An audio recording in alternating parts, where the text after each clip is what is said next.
Oke, saya mau bahas soal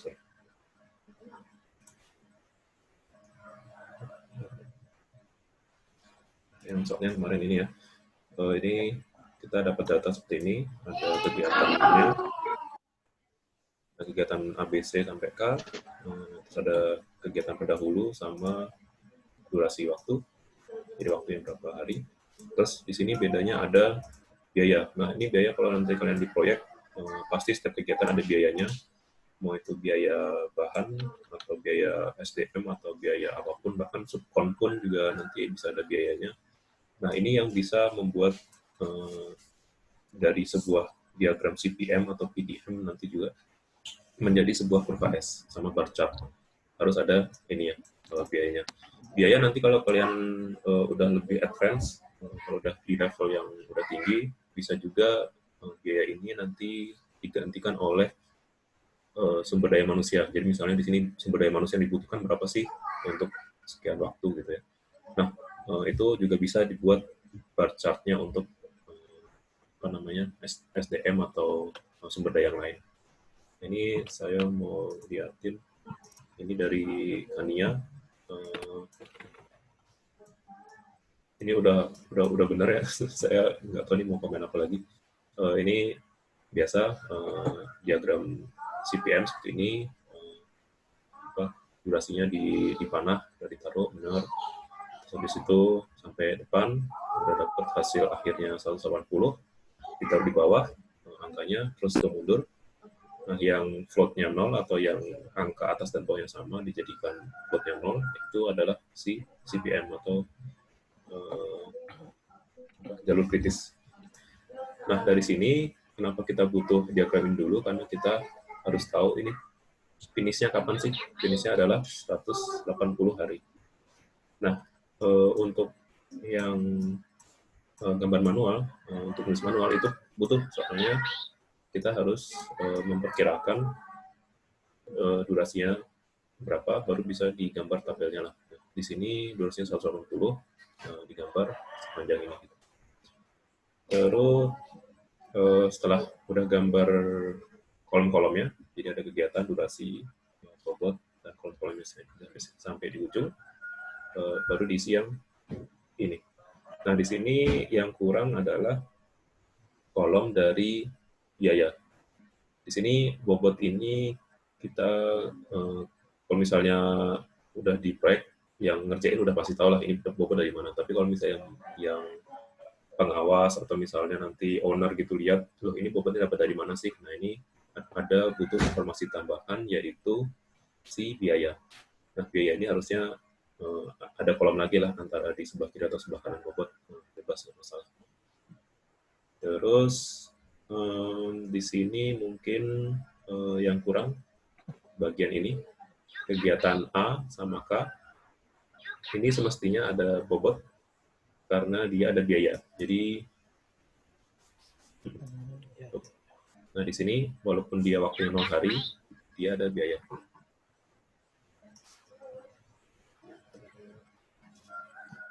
Nah, walaupun di proyek nggak arti ini, jadi ini apa namanya tuh, kasus yang saya coba gitu ya. Ini di proyek nggak akan ada yang waktunya 0 terus tapi ada biayanya gitu. Pasti ini waktunya paling nggak sehari atau apa. Nah, ini semestinya ada bobotnya. Tapi ya oke lah. Terus dari bobot, betul ini udah dibagi rata, bobotnya dibagi rata ke dalam durasi waktunya. Yang ini 10,53 dibagi 20 atau dua kotak atau dua dua inilah 20 hari. Terus yang di bawah juga sama, dan selanjutnya ini udah benar. Mungkin nanti kalian kalau udah masuk proyek, kotak ini bisa dibagi rata, bisa juga dibagi per satuan genap gitu ya. Misalnya di sini 5 atau di sini 5,53 gitu. Atau misalnya di bawahnya di sini 13,16 dibaginya 5 terus 3,16, itu nggak masalah. Tergantung manajer proyeknya. Tapi simpelnya, sederhananya adalah dibagi rata. Soalnya nanti kalau di Excel gampang jumlahnya. gampang rumusin ya, gampang rumusin ya. Nah dari sini ini udah dapat bobot, ini adalah bobot progres pekerjaan per satuan 10 hari. Jadi di hari ke-10 itu udah progres 5,265% dari keseluruhan proyek ini gitu. Proyek total ini dalam 10 hari udah berprogres 5% istilahnya. Terus yang nanti ke-20 seperti itu, selanjutnya, dan ya gitulah. Nah ini kita bisa hitung setelahnya ke bawah, kita jumlahin misalnya per 10 hari ini total berapa sih progres yang harusnya dikerjakan dalam 10 hari. Kita jumlahkan ke bawah, ke sini dapat angka yang di atas, angka bobot ini 5,265. Terus selanjutnya biasanya di proyek di tengah atau menuju ya di tengah-tengah gini, biasanya bobot-bobotnya di sini besar karena progres aktual lapangan biasanya utamanya di tengah waktu proyek lah.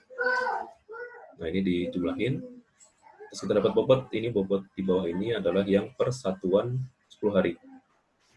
Satuan 10 hari.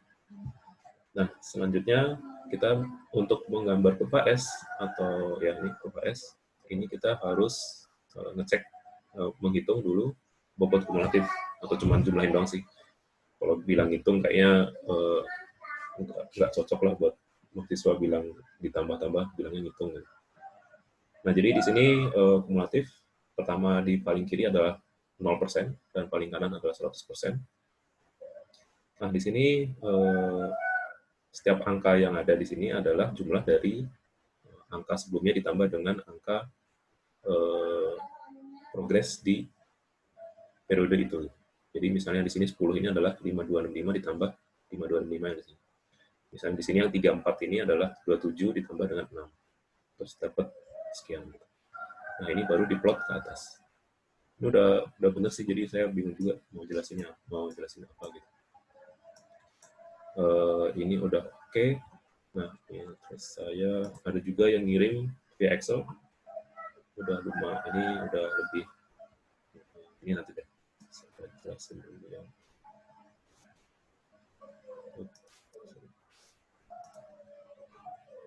Ini yang email siapa saya lupa. Nah ini dia pakai Excel, bagus juga, lebih rapi. Tapi nanti kalau ngedit agak ya lebih ribet, tapi masalah.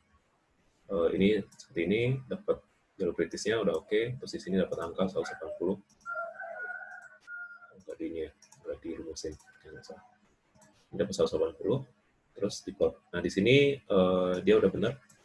Durasinya 0 hari, tapi ada biayanya. Ditaruh angka bobotnya di sini 476.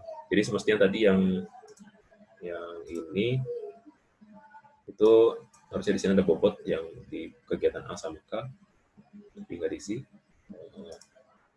Jadinya semestinya bobotnya ada. Jadi durasi A sama K ini ada bobotnya.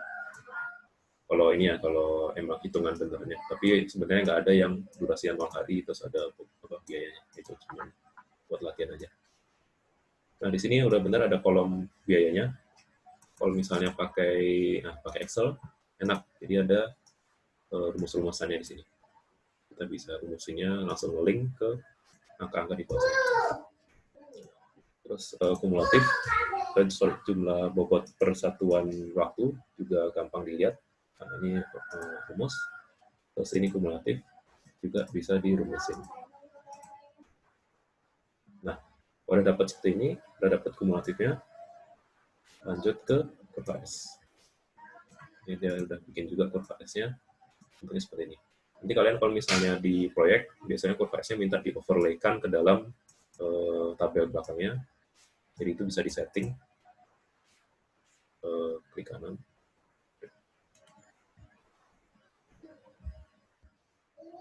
Mana ya? Nah, ya, pokoknya nanti bisa coba sendiri dah. Jadi biasanya nanti klik kanan, terus si background putihnya dibikin transparan, terus angka-angka yang sebelah kiri ini dipindah sebelah kanan, terus tulisan-tulisan ini dihilangkan. Terus nanti bisa di-overlay ke dalam, ke atasnya ini. si tabel. Itu nanti kalau udah masuk proyek. Terus selanjutnya yang saya mau share ini punya Rafif. Nah, ini udah masuk ke materi selanjutnya, yaitu yang PDM. Yep. Jadi kalau bedanya CPM sama PDM adalah ini. CPM itu sistemnya kita mencari jalur kritis dengan cara durasi si pekerjaan ada di panah. Jadi si pekerjaan ini sebenarnya itu ada di panah. Jadi kita bilang, oh pekerjaan B ini bergerak sepanjang panah ini selama 20 hari sampai bertemu dengan pekerjaan C. Nah, C ini bergerak ke E dan F, ini sepanjang 30 hari, sama gitu, dan selanjutnya. Nah, kalau PDM, ini untuk yang minggu depan, kegiatan itu ada di satu titik. Jadi si B ini, dia bilang durasinya 20 hari, dan awalnya adalah 0. Jadi si B ini bekerja selama 20 hari, selesai, selanjutnya dilempar ke C sama D. Nah, di sini baru angkanya 20-20. Tapi konsepnya sama aja, kita mencari CPM, kita mencari jalur kritis, yang mana sih yang jalur mana yang kritis. Nah, CPM ini lagi dilihatnya dari si floatnya. Floatnya ada berapa sih totalnya? Nah, total floatnya itu adalah yang di sini, yang bawahnya 0. Ini 0, ini 0, ini 0, ini 0, ini 0, dan yang lainnya 0. Nah, ini adalah CPM. CPM yang bawahnya 0. Terus, nah ini udah mantap. Jadi dia bar chart-nya dibagi 2. Ini biasanya dipakai untuk rapat proyek di awal banget. Jadi di awal itu biasanya rapat proyek, terus kita lihat rencana seperti apa. Dan ini biasanya yang late start ini, itu biasanya dirahasiakan oleh kontraktor. Mau dirahasiakan ya, tapi maksudnya tidak dipamerkan gitu ya. Tidak dipamerkan oleh kontraktor kepada owner atau pengawas, karena ini adalah cadangan atau tabungan waktu si kontraktornya. Nah, di sini early start itu kita menggunakan waktu yang early start. Jadi yang di atas itu. Early start sama early finish. Jadi 0 sama 20 yang di atas, ini 20 sama 50 di atas. Ini kalau misalnya yang Kania ini, yang angka-angka merah itu adalah yang early start, yang di bawah yang late start. Nah, dari angka-angka itu kita bikin bar chart-nya. Ini ada bobot beda-beda. Terus apa namanya? Bobotnya sama, tapi mulainya beda. Jadi selama kalau durasinya sama, bobotnya sama, tapi mulainya beda. Jadi seperti ini ada yang geser ke kanan, itu adalah late start-nya. Late start. Kita bisa lihat kapan sih mulai terakhir bisa mulai. Ya, hari ke setelah 30 hari ke 40 ini mulai. Itu yang dikuningin. Terus yang biru itu yang early start. Ini seperti ini. Sama sih konsepnya, ya, kalau yang ditarik ke bawah itu yang biru dijumlahin, yang biru ini juga dijumlahin, kalau yang kuning dijumlahnya di bawahnya yang late start. Dapatnya sekian. Nah, ini benar. Nah, ini contohnya bedanya nanti early start sama late start di sini. Bobot di minggu di hari ke-30 itu 1,19, sedangkan early start itu 5,16. Ini bukan karena nggak progres atau apa, tapi emang karena bisa. Gitu. Ini cadangan atau tabungan si kontraktor, kita bisa agak telat atau mundur. Nah, di sini sama seperti tadi, kalau dapat kumulatifnya, kita bikin kurva S. Kurva S-nya biasanya kalau di proyek itu di overlay di atas sini. Kalau ada dua, early start sama late start, itu dua-duanya biasanya di overlay. Tapi yang di sini, nah ini dibikin sendiri, nggak masalah sih. Jadi seperti ini, sama ini beda. Jadi kurvanya beda. Nah, yang late start biasanya kurvanya lebih shifting ke kanan, tapi ujung-ujungnya pasti sama karena itu desainnya seperti itu. Terus apalagi ya, maksudnya saya udah lihat ini udah bener-bener semua. nggak begitu banyak salahnya gitu ya. Udah oke. Saya mau liatin lagi.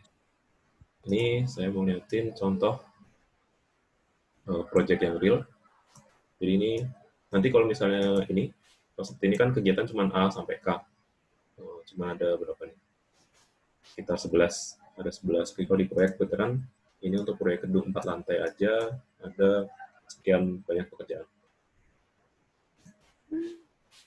Ini kalian nanti jangan kaget, konsepnya sama persis. Yang penting kita mencari bobot. Nah, ini di sini kita nggak kelihatan harganya karena biasanya kolom harga itu data yang sensitif, jadi disembunyiin. Untuk rapat pun udah cukup seperti ini, jadi yang penting kita lihat bobotnya. Masalah duit itu nanti di belakang, masalah kontrak ya. Nanti di belakang kontrak, tapi yang penting bobotnya sekian. Kita lihat, oh, kalau misalnya bobotnya progresnya dikit, kita bisa marahin kontraktor. Kalau misalnya progresnya banyak atau sesuai, kita kontraktor bisa ngajuin minta pembayaran. Nah, di sini ini untuk pekerjaan 4 lantai doang. Kalau misalnya saya pernah yang di pelabuhan, itu bisa sampai puluhan ribu pekerjaannya. Jadi sangat-sangat panjang sekali ke bawah sampai berlembar-lembar ya. Tapi konsepnya sama. Ya kalian ini aja persiapkan. Nah, selain early start dan late start, ada juga nanti ini realisasi. Jadi ada kurva S-nya. Ini adalah kurva S yang rencana. Jadi saat di awal biasanya kita bikin kurva S itu untuk salah satu untuk kontrak, itu jadi kontraknya bisa tahu kapan sih beresnya gitu ya. Tapi nanti pas pekerjaan di lapangan ada ini bar chart realisasi atau bar chart aktual atau progres aktual lah intinya itu. Nah ini setiap minggu akan dicek sama pengawas. Jadi pengawas akan mengecek progres bobotnya seperti apa sih. Nah ini nanti ada kolom satu lagi di sebelah kanan atau kiri, ada bobot atau progres aktual atau realisasi gitu.